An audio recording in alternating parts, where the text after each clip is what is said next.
Welcome to Garage 23, and this is Driving in Japan. Yeah.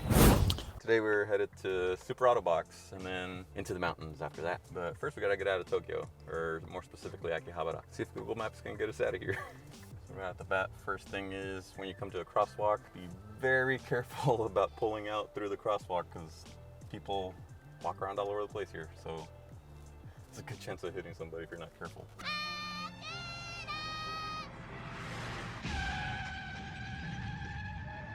And then also your left turn is nearest to you as opposed to in the US where you can make right turns in the closest lane to you. And for those of you that have not seen our channel, we are actually from Arizona, so everything is on the opposite side. So this is day 2 of trying to drive in Japan, and there's some things that we still have to get used to, but overall I think Red, he picked up on it pretty quickly. He's not struggling too bad. The only funny thing that he's like struggling with is he keeps turning on, what do you keep doing? You keep turning on turning on the windshield wipers instead of the turn signal. So in Japan, it's the turn signal stocks are swapped. Your wipers are on the left side and your turn signals are on the right side. That was mostly the first day. Now I'm getting used to it. It's not too bad. And the other thing too is I have to keep an eye out for him because he keeps veering to the left more. That's been the toughest thing to get over so far. I never realized how ingrained it is into my brain as far as like driving on the right-hand side of the road.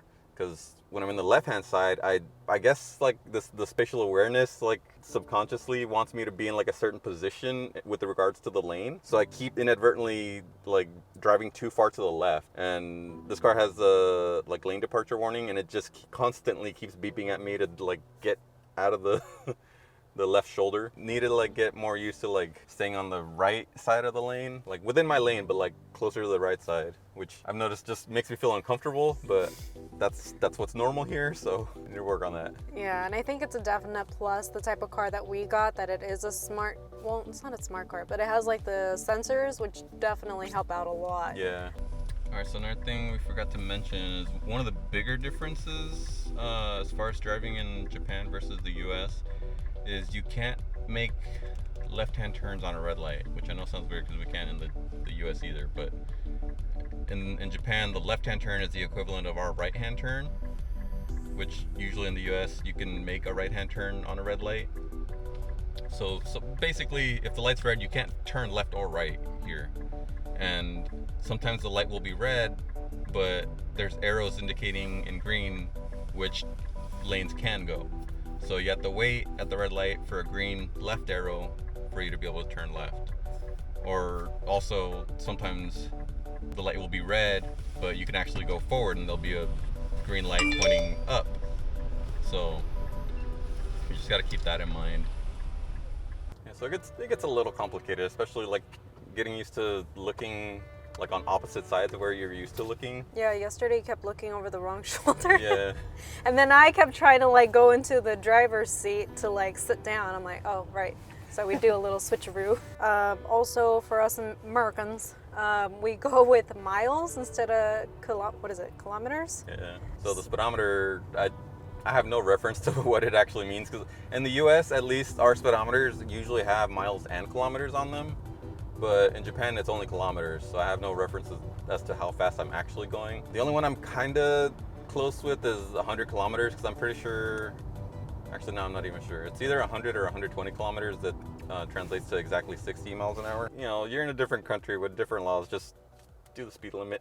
Beforehand, another thing that you do want to get taken care of is get your international license, which honestly was way smoother than we thought. Yeah, that was definitely the simplest part of the whole process. We went with AAA. Yep. I think that's the only place you can go to.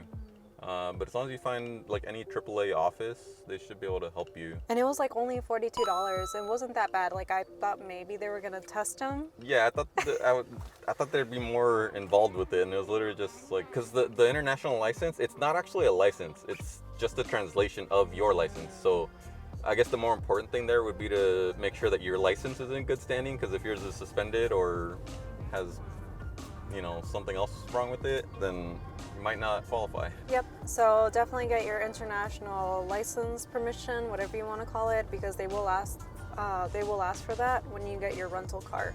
And also your passport. You got to make sure your passport has the stamp on it from customs at the airport.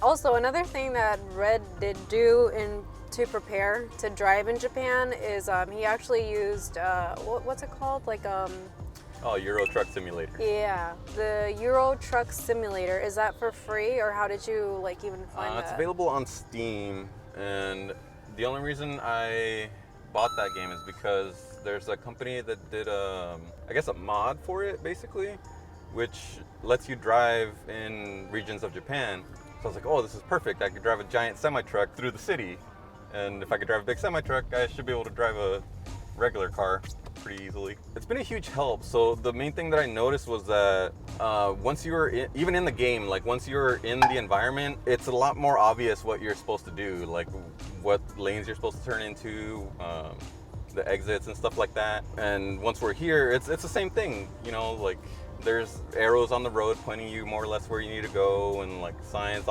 Most of the signs are still pretty self-explanatory. There's nothing super complicated about it. Did you study the signs too? Is that available on the simulator, or is that something separate? The simulator does have a little bit of explanation on the signs, but there's better YouTube videos out there as far as explaining the signs. But like I said, they're pretty self-explanatory for the most part. Like there's a yellow, I think it's a triangle, or not yellow, a blue triangle with like a lady crossing and a kid. Like, well, it's probably not an elephant crossing. And it does help to know at least some hiragana, if you guys can study hiragana or katakana, because the stop signs it's not actually... all stop signs are in English. That goes for most of the signs here. Like a lot of them are translated into English. I don't want to say all of them because we haven't been around all that much, but all of them will have the kanji translated into hiragana. So if you at least know hiragana or katakana, you can more or less figure out what it says. Maybe not what it means, but you can figure out what it says. And then you can refer back to, Google, which will tell you, like in Romaji, what it means. And then you can kind of connect the two. I know it sounds complicated, but it's simpler than it sounds, I swear. Yeah, the one that I learned was, what is it, tomare? Yeah, that's stop. So the red upside down triangle has 3 kanji in it. There's to, ma, or 1 kanji and 2 hiragana. To, ma, re, and that just means stop. So yeah, definitely if you are planning on driving Japan, do some homework. Yeah. You don't want to, go past a 4-way stop or just a stop in general. Yeah, don't be that dumb foreigner. The other frustrating part is that we couldn't get the GPS in this car to align with what Google Maps says, and at one point we were out in God knows where, I forgot. In Shiba, and one GPS was telling us to go this way and the other one was telling us to go that way. So we had to end up canceling the one in the car, and I think we recommend instead that you definitely get pocket Wi-Fi and use Google Maps is what we've been using. And I don't think there's that big of a lag, right, with Google Maps so far? The pocket Wi-Fi has been pretty good for the most part. And so far it was funny because at first Red's like, he's like, I'm kind of hesitating on driving on the freeway. And according to May is Samet's wife. He has his own YouTube channel, but she just recently got her driver's license. But she said that the freeway was the least sketchiest part because there is no pedestrians that you have to be careful of. It just feels, I don't know, how do you feel? Do you feel more stressed out driving in the city than... Definitely more stressful driving in the city, for sure. I mean, yeah, the city is going to be the most stressful part, even back home. But yeah, we're kind of spoiled in Arizona because our road system is like super consistent and super organized.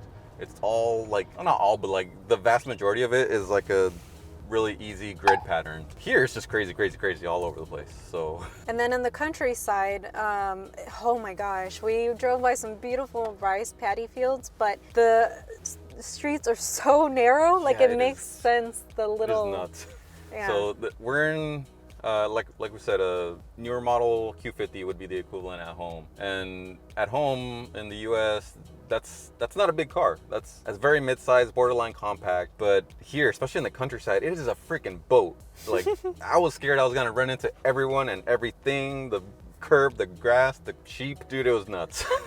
But you figure out a way, I guess. Just use your common sense. If you see that it's a narrow road, there was little spots where you could kind of pull over. Yeah, like they try to, accommodate where they can, and even in those like really narrow roads, wherever there's enough space, they'll expand it to 2 lanes so people can, get around more easily, but those are usually pretty limited, and you always end up having to, you know, pull off to the side, or actually most of the time both cars had to pull off to the sides and like get on the dirt a little bit to get by. So far, my favorite thing about driving in Japan, like, I don't know what you'd call it, like the driving culture, I guess. Like, there's very little road rage. Everybody's super accommodating. Everybody uses their blinkers. Every single person uses their blinkers in an excessive manner, like even to flash their hazard, to say thank you, to say excuse me. Like, I love it. It's amazing.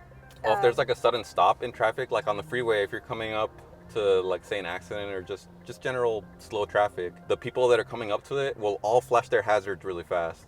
And that's to warn the people behind them, like, hey, you should start slowing down because everybody up here is like almost stopped. And that's just, it's just so considerate. Like, it's amazing. Also, another difference with where we're from is we don't have any toll roads.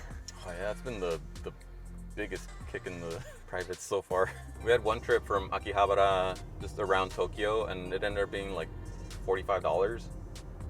So, and that's with the current exchange rate, which is, the exchange rate right now is very nice. It's, what is it? It's 140 yen to the dollar. Yeah, and the toll roads, they vary, honestly. Yeah. They vary from anywhere from $2.58 Way up to to like $15 or more in some cases. So that quickly adds up. We'll see what it's like with this ride that we're doing, which is going to be ultimately a 2-hour ride. But like Red mentioned yesterday, it was like a 1-hour drive that we did, and we got stopped by toll booths 1, 2, 3, 4 times, and that ended up being $15. But then from the next point to the other, I think it was, what was it, 45 minutes? Yeah. No, it was the Daikoku, going to Daikoku, the car Parking meet. area. That was $31.34. Yeah, so that that's was, right. yeah, we felt that one. So just keep that in mind, that if you do rent a car, it's going to be pricey depending on where you go with the toll booths, and that's what you're looking at. Is if you're doing like a 1 or 2 hour drive distance, it could be up to $30. Coming up to our first toll booth here. And the rental place, they asked us to stick to the ones that are green. Yeah, green is if you don't have an ETC card.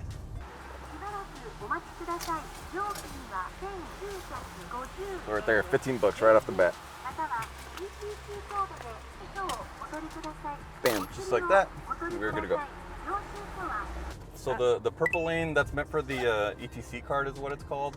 And that's basically like, I think it's like NFC based or something like that, where it just like senses your car and senses the card that you have and charges your card directly.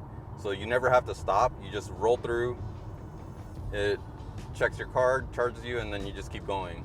Whereas the green gates, that's for if you don't have an ETC card like us, and you just roll up, it tells you how much you pay. Or there'll be an attendant there and they'll tell you how much you pay. Or there'll be just a machine with a ticket sticking out. In that case, you don't pay until you get off. So you just grab the ticket and then hold on to it until you get to an exit gate. Then you put the ticket in, then it tells you how much you pay, and then you give it money. But yeah, it's starting to add up. So another thing that we didn't look into, but the rental car, they did ask us if we have an ETC. What is it called? The ETC card? Yeah. And we said no, so I don't know if it's something that us foreigners can get. Yeah, I actually didn't look into that part, but the way he was asking about it made it seem like we could have rented or bought an ETC card for ourselves, which definitely would have made it a little simpler. But yeah, we don't have the car for too many days anyways, and the majority of the driving that we were going to do is going to be out in the countryside, so not too many toll booths out there from what I saw. But yeah, it's something worth looking into if you plan on staying more in the busier cities, or just using the freeway a lot, is look into that ETC. Let us know too. Oh, also I forgot to mention about the toll booths. Make sure you definitely have a lot of coins and a lot of cash. yeah. What we haven't tried yet is pumping our own gas. I know that some are self-serve, but then others So that part I'm really excited about, Yeah. because like Japan is still a little bit like Mexico in the sense that they have full service gas stations. Like you just go and then the attendant will like clean your windows and check your fluids and fill up your tank for you. So that's really cool. There's like zero left of that at home. Yeah, we'll insert a clip when we get to that point. All right, first time filling up in Japan, and right off the bat, this is where a little bit of knowledge of the Japanese language helps a little bit. This is the Cosmo, and the first thing it says on the bottom, serufu, self. So this is a self-service gas station. So that lets you know, hey, you park, you do your own thing, and then you get out of here. So let's see if we can figure out how to fuel this thing up. This one says hayoku. That's short for high octane. Japanese people shorten stuff a lot, I've noticed. They try to use as few syllables as possible to get away with stuff. This one says re, gi, yu, ra, regular. This one I'm still actually not sure about. This translates to light oil, like lightweight oil. This VR30D DDTT engine needs hayaku, so let's do that. Oh, thank God it's in English. Please have to check the contents. Okay, confirm. We're not filling up a little thingamabob. The card. The card. I think we just have regular card. Please insert. We're gonna dox ourselves. Okay, no. Insert. Where? Here? Here? Where? Card. Card?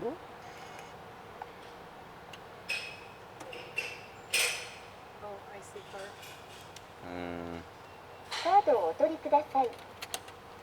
Okay. I think that worked. Don't have that either. Next. Oh, it's diesel. Ah, diesel. Okay, that makes more sense. It's the same color too. Oh, that's true. You're donkey. Yeah. Oh, interesting. These don't have a lock like in the US. It's a little annoying.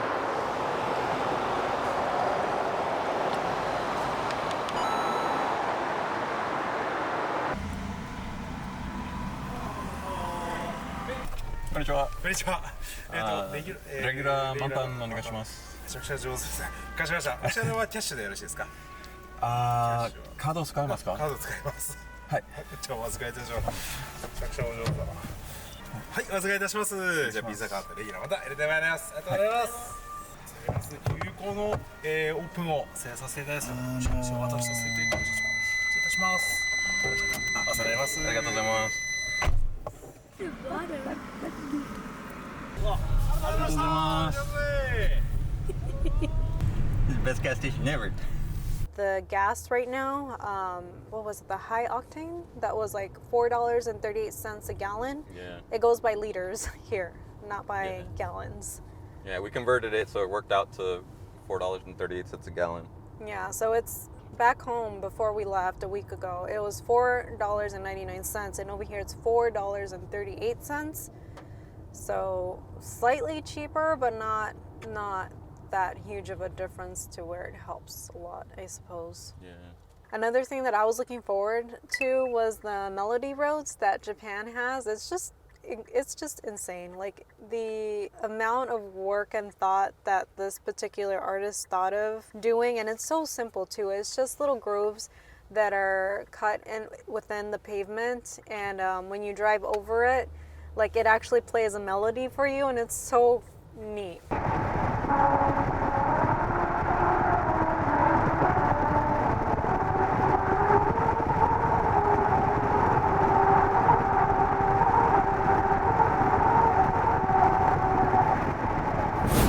Alright, so it took me a while to figure this out, but you don't have to pay for anything initially. You just get your spot, you make sure what number spot you have, and you enter it in the machine. Like we have spot 7, so we enter spot 7, press enter, and then it tells you how much you need to pay.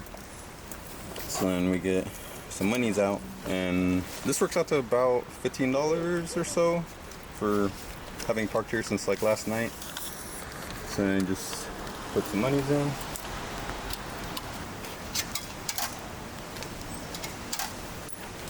got our change, seat, and to leave. So this March is a CVT transmission, 1.2 liter engine, and it actually comfortably seats 4 American-sized people, so that's pretty cool. So let's go take it out for a drive and see what it feels like. So driving the Nissan March. Closest thing I can relate this to is if you were to stick wheels on a bento box and try to drive that down the street. That is a very good approximation of what this car feels like. It is very rough, very rattly.